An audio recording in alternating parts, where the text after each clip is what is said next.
வணக்கம். கருளியின் செய்திகளோடு இணைந்திருக்கிறீர்கள். விரிவான செய்திகளுக்கு செல்ல முன்பதாக முதலில் தலைப்புச் செய்திகள். வரலாற்றில் முட்டை விலை குறைந்த நத்தார் பண்டிகை. பொது பயன்பாட்டு ஆணைக்குழுவின் அறிவுறுத்தல்களை புறக்கணிக்கும் இலங்கை மின்சார சபை எழுந்த குற்றச்சாட்டு. இந்த அரசு கவலும் என்று கனவில் கூட நினைக்காதீர், எதிரணியினருக்கு பிரதமர் பதிலடி. பொய் சொல்வதை சட்டபூர்வமாக்கியுள்ள அரசு கடுமையாக சாடும் நாமல். அரிசிக்கான கட்டுப்பாட்டு விலை குறித்து அமைச்சர் வெளியிட்ட அறிவிப்பு. கிளிநொச்சியில் கோர விபத்து, குழந்தை பலி, 3 பேர் படுகாயம். அதிவேக நெடுஞ்சாலையில் அதிகரித்துள்ள குற்ற செயல்கள், ரோந்து நடவடிக்கையில் விசேட அதிரடிப்படையினர். மொட்டு கட்சியை விட்டு சென்றவர்கள் இன்று அரசியலில் இருந்து மாயம், சாகர காரியவசம் சுட்டிக்காட்டு. இன்றைய நாளுக்கான வானிலை முன்னறிவிப்பு. தொடர்வன விரிவான செய்திகள். வரலாற்றில் முட்டை விலை மிகவும் குறைந்த நத்தார் பண்டிகை இது என தேசிய மக்கள் சக்தியின் நாடாளுமன்ற உறுப்பினர் துசாரி ஜெயசிங்க தெரிவித்துள்ளார். தேசிய மக்கள் சக்தியின் பொதுமக்கள் இணைப்பு காரியாலயம் நேற்று நாவலப்பட்டியில் அங்குரார்ப்பணம் செய்து வைக்கப்பட்டது. இந்த நிகழ்வில் பங்கேற்ற போதே துசாரி ஜெயசிங்க இந்த விடயத்தை தெரிவித்துள்ளார். இந்த அலுவலகத்தில் ஒவ்வொரு மாதத்திலும் 2ஆம் மற்றும் 4ஆம் வெள்ளிக்கிழமைகளில் பொதுமக்களின் பிரச்சினைகள் குறித்த தகவல்கள் திரட்டப்படும் என அவர் தெரிவித்துள்ளார். குரங்குகளினால் விவசாயிகள் எதிர்நோக்கும் பிரச்சினைகளுக்கு விரைவில் தீர்வு வழங்கப்படும் எனவும் அவர் தெரிவித்துள்ளார். இலங்கை பொது பயன்பாட்டு ஆணைக்குழுவின் சலுகை விலை நிர்ணயம் குறித்த அறிவுறுத்தல்களை புறக்கணித்து இலங்கை மின்சார சபையானது இலங்கை பெட்ரோலிய கூட்டுத்தாபனத்திடமிருந்து சில்லறை விலையில் எரிபொருளை வாங்குவதாக மின்சார நுகர்வோர் சங்கம் குற்றம் சாட்டியுள்ளது. மின்சார நுகர்வோர் சங்கத்தின் பொதுச் செயலாளர் சஞ்சீவ தம்மிக தெரிவிக்கையில், நாட்டின் மொத்த எரிபொருள் நுகர்வில் 20 முதல் 40% இலங்கை மின்சார சபை பெற்றுக்கொள்வதாக கூறப்படுகிறது. அந்த எரிபொருளை குழாய்கள் வழியாக நேரடியாக பெற்றுக்கொள்வதாக தெரிவிக்கின்ற போதும் தள வாடகை, ஊழியர் கட்டணங்கள் போன்ற செலவுகள் உட்பட சில்லறை விலையை ஒத்த பெறுமதியிலேயே பெட்ரோலிய கூட்டுத்தாபனத்திடமிருந்து எரிபொருளை இலங்கை மின்சார சபை தொடர்ந்தும் பெற்றுக்கொள்கிறது. கடந்த ஆண்டு முதல் பொது பயன்பாடுகள் ஆணைக்குழுவானது இலங்கை மின்சார சபையை பெட்ரோலிய கூட்டுத்தாபனத்துடன் எரிபொருள் கொள்வனவுக்கான சலுகை விலை ஒப்பந்தத்தை எட்டுமாறு பலமுறை வலியுறுத்தியுள்ளது. ஆனால் இதுவரை அத்தகைய ஒப்பந்தம் எட்டப்படவில்லை. இலங்கை மின்சார சபையானது அத்தகைய ஒப்பந்தத்தை அடைந்து சலுகை விலையில் எரிபொருளை கொள்வனவு செய்தால் அதுவே மின்சார கட்டணத்தை சுமார் 20% குறைப்பதற்கு உதவும். அதன் மூலம் இலங்கை மின்சார சபையின் லாப நிலையை கருத்தில் கொண்டு மின்சார கட்டணங்களை 30 தொடக்கம் 35% குறைப்பதற்கு வாய்ப்புள்ளது. ஆகவே குறித்த இணக்கப்பாட்டை மேற்கொள்வதற்கான நடவடிக்கைகளை முன்னெடுக்குமாறு அரசாங்கத்தை வலியுறுத்துகிறோம் என்றார். இது 3/2 பெரும்பான்மை பலத்துடன் மக்களால் நிறுவப்பட்ட அரசு. இது எவராலும் அசைக்க முடியாத தேசிய மக்கள் சக்தியின் அரசு. எனவே இந்த அரசு கவலும் என்று எதிரணியினர் கனவில் கூட நினைக்க கூடாது என பிரதமர் ஹரணி அமரசூரிய தெரிவித்துள்ளார். ஜனாதிபதி அனுரகுமார திசாநாயக்க தலைமையிலான புதிய அரசு மீது எதிர்க்கட்சித் தலைவர் சஜித் பிரேமதாச தலைமையிலான எதிரணியினர் முன்வைத்து வரும் விமர்சனங்கள் தொடர்பில் ஊடகம் ஒன்று எழுப்பிய கேள்விக்கு பதிலளிக்கும் போதே பிரதமர் ஹரணி அமரசூரிய மேற்கண்டவாறு தெரிவித்துள்ளார். அவர் மேலும் தெரிவிக்கையில், நாட்டு மக்கள் ஆட்சி மாற்றத்தை விரும்பினார்கள். அந்த மக்களே எம்மை ஆட்சிக்கு கொண்டு வந்துள்ளார்கள். மக்கள் ஆணைக்கு மதிப்பளித்து செயற்படுவது எமது பிரதான கடமையாகும்.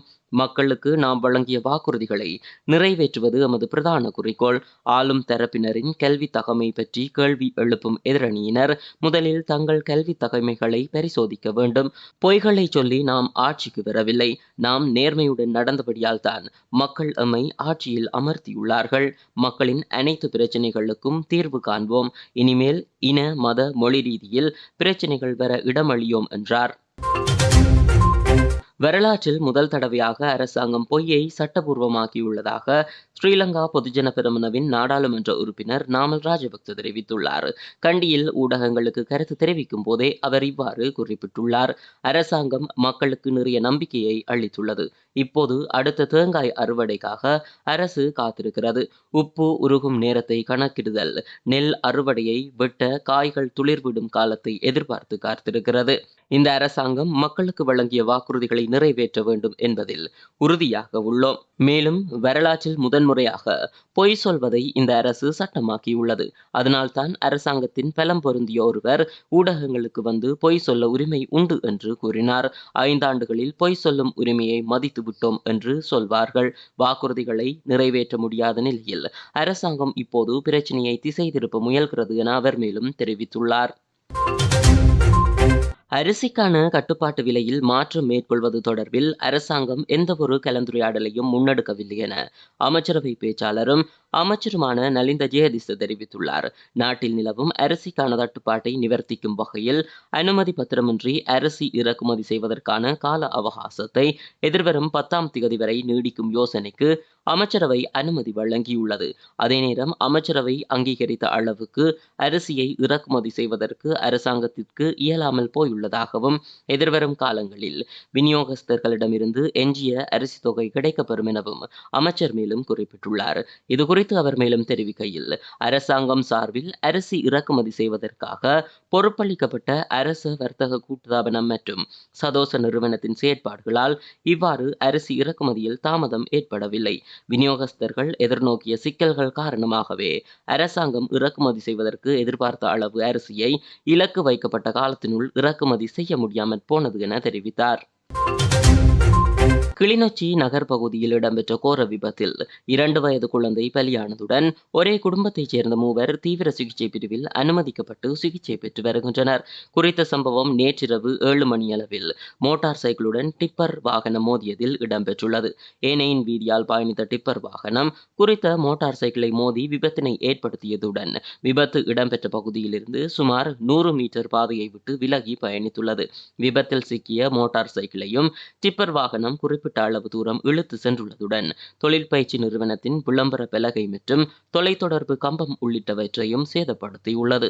குறித்த டிப்பர் வாகனத்தை செலுத்திய சாரதி மது போதையில் இருந்ததாக சம்பவ இடத்தில் நின்ற மக்கள் குறிப்பிடுகின்றனர். சாரதியை போலீசார் கைது செய்துள்ளனர்.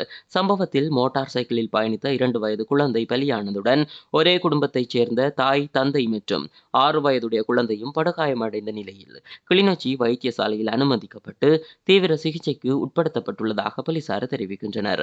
விபத்தில் படுகாயமடைந்த குழந்தை யாழ்ப்பாணம் போதனா வைத்தியசாலைக்கு மாற்ற நடவடிக்கை எடுக்கப்பட்டுள்ளதாக வைத்தியசாலை தகவல்கள் தெரிவிக்கின்றன. சம்பவம் தொடர்பில் விசாரணைகளை கிளிநொச்சி போலீசார் முன்னெடுத்து வருகின்றனர்.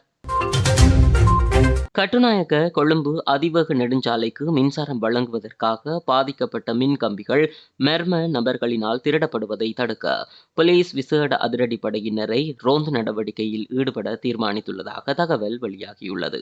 அண்மை காலமாக கட்டுநாயக்க கொழும்பு அதிவேக நெடுஞ்சாலைக்கு மின்சாரம் வழங்குவதற்காக பதிக்கப்பட்ட மின் கம்பிகள் திருடப்படுவதாக குற்றச்சாட்டுகள் முன்வைக்கப்பட்டிருந்த நிலையில் குறித்த விடயம் தொடர்பில் நடவடிக்கை எடுக்குமாறு பொது பாதுகாப்பு அமைச்சர் ஆனந்த விஜயபாலவிடம் போக்குவரத்து, நெடுஞ்சாலைகள், துறைமுகங்கள் மற்றும் சிவில் விமான சேவைகள் அமைச்சர் விமல் ரத்நாயக்கவினால் பணிப்புரை விடுக்கப்பட்டிருந்தது.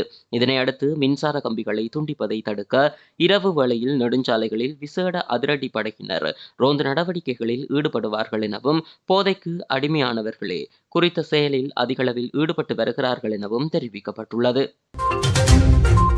ஜனாதிபதி தேர்தலின் போது ஸ்ரீலங்கா பொதுஜன பெரமுனவை விட்டு சென்றவர்கள் இன்று அரசியலில் இருந்து காணாமல் போயுள்ளதுடன் அடுத்த தேர்தலில் எந்த தரப்பில் இருந்து போட்டியிடுவது என்பது அவர்களுக்கு கேள்விக்குறியாகியுள்ளதாக பொதுஜன பெரமுனவின் பொதுச் செயலாளர் சாகர காரியவசம் தெரிவித்துள்ளார். இது தொடர்பில் அவர் மேலும் தெரிவிக்கையில், உள்ளூராட்சி மன்ற தேர்தல் குறித்து விசேட கவனம் செலுத்தியுள்ளோம். சந்தர்ப்பவாத அரசியலில் ஈடுபடும் தரப்பினருடன் கூட்டணி அமைக்கப் போவதில்லை. ஜனாதிபதி தேர்தலின் போது எம்மை விட்டு சென்றவர்கள் இன்று அரசியலில் இருந்து காணாமல் போயுள்ளார்கள். அடுத்த தேர்தலில் எந்த தரப்பில் இருந்து போட்டியிடுவது என்பது அவர்களுக்கு கேள்விக்குறியாகியுள்ளது.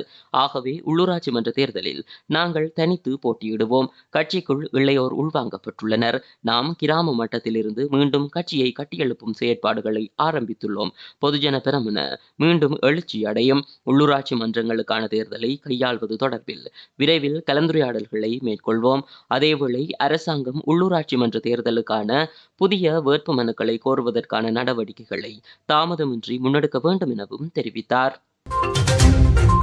வடக்கு மற்றும் கிழக்கு மாகாணங்களில் சிறிதளவு மழை பெய்யக்கூடும் என வளிமண்டலவியல் திணைக்களம் எதிர்வு கூறியுள்ளது. வளிமண்டலவியல் திணைக்களம் இன்று வெளியிட்டுள்ள அறிக்கையில் இதனை தெரிவித்துள்ளது. நாட்டின் ஏனைய பகுதிகளில் பிரதானமாக மழையற்ற வானிலை நிலவக்கூடும் என குறிப்பிடப்பட்டுள்ளது. மேல் சப்ரகமுவ, மத்திய தென் ஊவா மற்றும் வடமத்திய மாகாணங்களில் சில இடங்களில் காலை வேளையில் பனிமூட்டமான நிலை காணப்படக்கூடும் என வளிமண்டலவியல் திணைக்களம் மேலும் தெரிவித்துள்ளது. வரலாற்றில் முட்டை விலை குறைந்த நத்தார் பண்டிகை. பொது பயன்பாட்டு ஆணைக்குழுவின் அறிவுறுத்தல்களை புறக்கணிக்கும் இலங்கை மின்சார சபை எழுந்த குற்றச்சாட்டு. இந்த அரசு கவிழும் என்று கனவில் கூட நினைக்காதீர், எதிரணியினருக்கு பிரதமர் பதிலடி. பொய் சொல்வதை சட்டபூர்வமாக்கியுள்ள அரசு கடுமையாக சாடும் நாமல். அரிசிக்கான கட்டுப்பாட்டு விலை குறித்து அமைச்சர் வெளியிட்ட அறிவிப்பு. கிளிநொச்சியில் கோர விபத்து, குழந்தை பலி, 3 பேர் படுகாயம். அதிவேக நெடுஞ்சாலையில் அதிகரித்துள்ள குற்ற செயல்கள், ரோந்து நடவடிக்கையில் விசேட அதிரடிப்படையினர். மொட்டு கட்சியை விட்டு சென்றவர்கள் இன்று அரசியலில் இருந்து மாயம், சாகர காரியவசம் சுட்டிக்காட்டு. இன்றைய நாளுக்கான வானிலை முன்னறிவிப்பு. முழுமையான காணொளிகள் மற்றும் விரிவான தகவல்களை அறிந்து கொள்ள கரோலி மீடியா யூடியூப் சேனலோடு இணைந்திருங்கள். நன்றி.